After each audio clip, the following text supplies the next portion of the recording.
Au rendez-vous du vendredi, aujourd'hui, fenêtre sur le béret basque. Vous le pensiez ringard, eh bien pas du tout. Il sait s'adapter à toutes les têtes, mais aussi à toutes les tendances. Quand on l'a en main, il y a une émotion, il y a quelque chose qui transparaît, il y a un savoir-faire. Chaque vendredi, nous nous arrêtons sur un monument du patrimoine français. Si je vous dis que cette fois-ci, il s'agit d'un couvre-chef qui coiffe aussi bien les enfants, les anciens, les bergers des montagnes ou les stars, véritable institution dans le Béarn, d'où il est originaire. Voici notre fenêtre sur le béret basque. Cécile Laronce et Jean-Bernard Heyer. Le béret a chacun sa façon de le porter. Il ne séduit pas seulement les bergers des Pyrénées et des Landes, les grands couturiers s'en sont emparés pour coiffer les élégantes jusqu'aux stars et têtes couronnées. Il est devenu le couvre-chef de personnalités aussi différentes que Che Guevara ou l'abbé Pierre. Nous sommes ici dans le Béarn, patrie de cet emblème national, le béret basque. Nous allons rencontrer celles et ceux qui le fabriquent. Voici la petite ville d'Oloron, la capitale du béret. Elle ne compte plus que quelques fabriques, dont l'atelier de Denis Guédon. Celui-ci, on pourra le travailler, faire un joli bord. C'est un puriste. Cet artisan a conçu toutes les machines de sa manufacture. Et voici son modèle phare avant finition.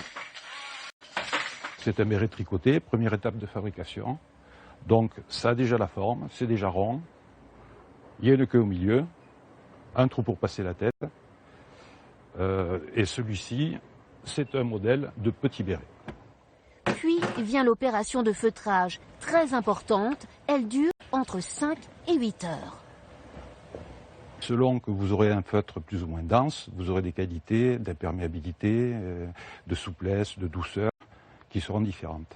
Mexico, 9189 km. Washington, 6341 km. Nous sommes dans le village de Las. C'est ici que sont fabriqués les bérets multicolores qui vont voyager dans le monde entier.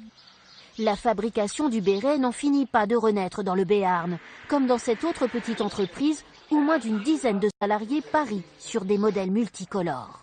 Nous, on a vu les bérets Made in China, qui étaient multicolores, et on s'est dit, tiens, pourquoi pas nous en faire Made in France. Et voilà le béret devenu accessoire de mode.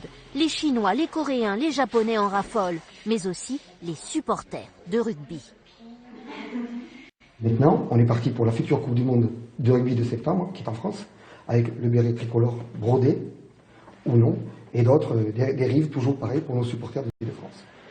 Sur la côte basque, à Saint-Jean-de-Luz, le béret a son meilleur ambassadeur.